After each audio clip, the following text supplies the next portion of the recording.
안녕하세요 여러분. 생활 속 필수 기술을 쉽고 재미있게 배워보는 EBS 평생학교에 오신 것을 환영합니다. 저는 전기기능장 전병칠입니다. 먼저 질문 하나 드릴게요. 여러분의 집 벽 안에 있는 전선들이 어떻게 여러분의 전기기구를 작동시키고 전등의 불을 밝히는지 혹시 궁금했던 적 있으신가요? 오늘은 우리는 전기 배선의 기초와 필요한 공구에 대해서 알아보려고 합니다. 이 시리즈가 끝날 때쯤에는 여러분도 집에서 간단한 전기 문제를 안전하게 해결할 수 있는 자신감을 얻으실 수 있을 겁니다. 일상에서 자주 겪는 상황을 한번 떠올려 보겠습니다.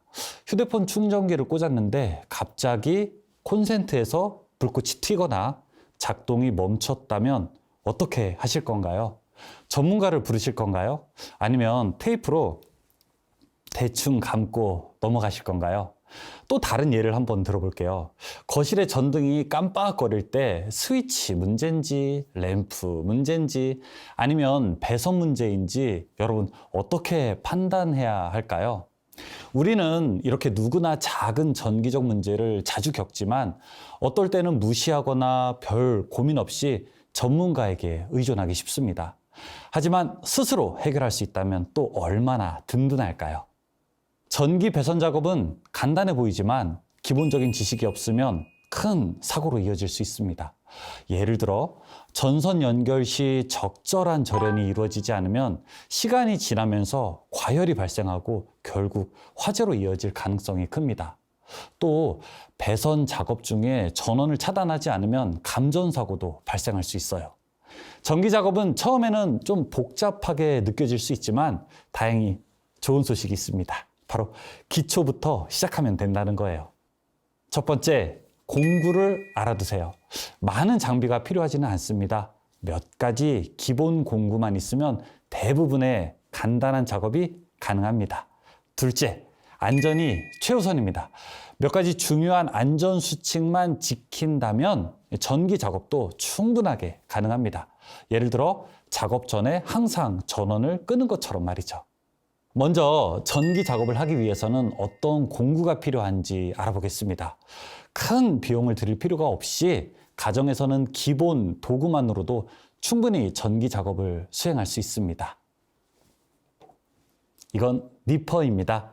니퍼는 전선과 케이블을 깨끗하고 효율적으로 절단하는 데 사용됩니다. 사용 방법도 간단합니다. 먼저 전선을 요 니퍼 블레이드 날 사이에 끼우고 원하는 절단 지점에 가깝게 위치시킨 다음에 손잡이를 세게 눌러서 전선을 자르면 됩니다. 사용할 때는 전선이 으스러지거나 손상되지 않고 니퍼의 날이 날카로운지 확인을 하고 니퍼는 절단 용량 이내의 전선에만 사용하시기 바랍니다. 강한 철사나 다른 것을 자르면 이 날이 손상될 수도 있거든요. 제가 여러분 직접 사용하는 것을 한번 보여드릴게요. 전선에 원하는 지점을 딱 정한 다음에 이 니퍼의 날을 벌립니다. 자, 그리고 니퍼의 날을 그 원하는 지점에 갖다 댄 뒤에 손잡이를 세게 누릅니다. 한번 눌러볼게요. 자, 이렇게 뚝 소리가 나면서 이 반대편이 멀리 이렇게 날아가는 것을 볼 수 있습니다. 멀리 날아가기 때문에 이 반대편은 사람이라든지 혹은 다칠 우려가 있는 것이 있으면 안 되겠죠. 손으로 강하게 누를 때에는 여러분이 힘을 힘껏 주어야 된다는 것도 기억하십시오. 이 니퍼는 꼭 이렇게 생긴 것만 있는 건 아닙니다. 지금 이렇게 보시다시피 작은 니퍼들도 있어요. 이렇게 작은 니퍼들은 굵은 전선보다는 조금 더 가는 전선을 사용하는데 적합하겠죠. 그 다음은 와이어 스트리퍼도 있습니다. 이 와이어 스트리퍼는 도체의 내부를 손상하지 않고 전선에서 절연체를 제거하도록 설계된 공구입니다. 사용 방법을 익히려면 몇 번의 노력이 필요한데요. 먼저 전선의 굵기와 일치하는 와이어 스트리퍼의 적절한 구멍 크기를 선택합니다. 그리고 전선을 지정된 구멍에 삽입하여 절연체만 칼날에 접촉되도록 합니다. 그 다음에는 손잡이를 꽉 쥐어서 전선을 자른 다음에 손잡이를 살짝 놓으며 가볍게 당겨서 피복을 제거합니다. 이때 중요한 건 절연체 아래의 도체가 손상되는 것을 방지하기 위해서 과도한 힘을 가하지 말아야 한다는 겁니다. 제가 한번 직접 사용하는 걸 보여드릴게요. 자, 원하는 구멍에 적절한 구멍 크기의 전선을 넣은 다음에 살짝 손을 쥐고 이렇게 살짝 손을 놓습니다. 그러면 일단 이 상태에서 이렇게 피복이 잘린 것을 확인할 수가 있죠. 이렇게 피복이 잘린 상태에서 손을 바깥으로 살짝 놓게 되면은 이렇게 피복이 안전하게 잘리고 도체는 온전한 상태인 것을 확인할 수 있습니다. 이 와이어 스트리퍼를 이용하면은요, 전선을 자를 수도 있는데요. 안쪽 면을 이용해서 전선을 이렇게 자르고 그 다음에 피복을 이렇게 벗길 수 있게 됩니다. 그 다음은 아마 많이 보셨을 거예요. 이 드라이버입니다. 드라이버는 정말 흔한 공구죠.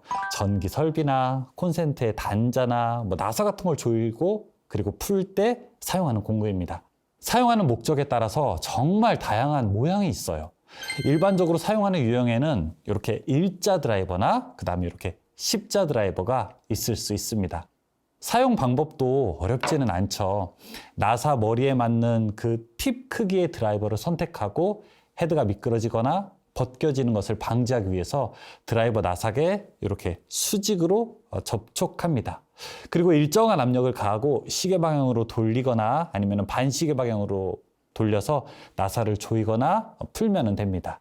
그 다음은 바로 이 롱노즈 플라이어입니다. 이 플라이어는 좁은 공간이나 작은 부품에서 와이어, 즉 전선을 구부리고 비틀고 그 다음에 잡는데 이상적인 그런 공구입니다. 먼저 이 공구는 뾰족한 앞날이 있어서 터미널 연결부나 접속 배선함과 같은 제한된 구역에 접근할 때 바로 이 부분을 사용하면 편리합니다. 전선을 다른 구성 요소에 연결하는 동안 전선을 안정적으로 고정하는 데도 매우 유용합니다. 제가 사용하는 거를 한번 보여드릴게요. 조금 전에 벗겼던 전선인데요. 이렇게 전선의 끝부분을 구부릴 때 사용할 수 있고요. 또 반대편으로도 이렇게 구부릴 때도 사용을 할 수가 있습니다. 전선의 끝부분을 동그랗게 말 때도 있는데요. 이렇게 동그랗게 전선의 끝부분을 이렇게 말 때도 사용합니다. 원형을 만들 때도 적절하고요. 그리고 이 롱노즈 플라이어를 이용해서 전선을 자를 수도 있습니다. 이렇게 전선을 자르는 것도 가능한 것을 우리가 볼 수 있습니다. 그 다음은 작업용 장갑입니다. 자, 이 작업용 장갑은 전기적인 위험을 방지하는 기능보다 사실은 물리적인 접촉에 따라서 손이 다치는 것을 보호하는 목적으로 사용합니다. 이 전문적으로 전기를 다루시는 분들이 사용하는 장갑은 또 조금 더 다른 종류가 있습니다. 그리고 장갑의 이 고무면은 여러분이 손으로 짚는 물건이나 공구가 더 접지력이 크게 만들어 주어 작업의 안정성을 높이기도 합니다. 장갑을 사용할 때는 먼저 장갑이 손에 잘 맞는 것을 사용해야 합니다. 너무 크거나 작으면은 오히려 작업에 방해가 되어서 사용하기 전에 장갑이 찢어짐이나 그리고 구멍이 있는지 또 확인해야 합니다. 그리고 작업하는 동안은 항상 장갑을 착용해서 손을 보호하고 사용하지 않을 때는 날카로운 물체가 없는 깨끗하고 건조한 장소에 잘 보관해야 합니다. 이제 전기 작업에서 공구와 함께 중요한 전선에 대해서 이야기해 보려고 합니다. 집안의 전선은 전기를 이리저리 운반하는 그 도로와 같습니다. 그리고 이 전선은 역할에 따라서 서로 다른 굵기와 색깔로도 구분됩니다. 제가 보여드리는 이 전선은 여러분의 가정에서 보통 사용하고 있는 2.5제곱밀리미터 규격의 전선입니다. 이 전선은 보시다시피 전기 에너지를 옮겨주는 도체인 구리와 그 구리를 보호하는 절연체로 구성이 됩니다. 큰 전기 에너지를 보내려면 더 굵은 전선이, 그리고 그 전선을 보호하려면 더 두껍고 강한 그런 절연체가 필요합니다. 이런 전선과 함께 가정에서는 이런 케이블이라고 하는 것도 사용합니다. 이 한 가닥 안에 여러 전선이 들어가 있거나 다양한 절연체와 재료로 목적마다 다르게 쓰이는 전선이 바로 케이블입니다. 전선을 만져야 하거나 전기 작업을 할 때는 항상 경계심을 갖고 그리고 전류가 늘 흐른다고 가정해야 합니다. 기계를 동작할 때는 작은 전류라고 하더라도 우리 몸에는 큰 위해를 가할 수 있기 때문에 전기 작업은 언제나 조심해야 하죠. 오해에 대한 것도 있어요. 많은 사람은 전기 배선은 전선을 단순하게 연결하는 것으로만 생각하고 안전한 도구로 사용하거나 전원을 끄는 것과 같은 충분한 안전 조치는 오히려 과잉 대응이라고 생각합니다. 그리고 전기 사고는 이 전봇대나 같은 높은 고전압 시스템에서만 발생한다고 생각하죠. 그렇지 않습니다. 집에서도 안전 예방 조치를 무시하면 전기 배선 작업은 위험할 수 있어요. 집안에서 사용하는 수준의 전기 에너지도 심각한 해를 끼칠 수 있다는 점을 잊지 마시기 바랍니다. 그러니 작업을 시작하기 전에는 주 전원 공급 장치의 전원을 끄고 전원의 공급 상태를 테스트하는 것의 중요성을 늘 상기해야 합니다. 마지막으로 와이어 스트리퍼, 전압 테스터, 절연 드라이버, 작업용 장갑과 같은 도구의 올바른 사용을 익히고 사고 예방을 위해서 최선을 다해야 합니다. 축하합니다. 이제 집에서 간단한 전기 문제를 해결하기 위한 기초를 여러분 배우셨습니다. 새로운 것을 배우는 것은 늘 자신감을 줍니다. 전기에 대한 이해든 처음으로 드라이버를 잡아보는 것이든 작은 한 걸음이 큰 차이를 또 만들게 되죠. 오늘 평생학교와 함께 해주셔서 감사드리고 저는 다음 시간에 뵙겠습니다. 그때까지 호기심과 안전을 잊지 마세요. 감사합니다.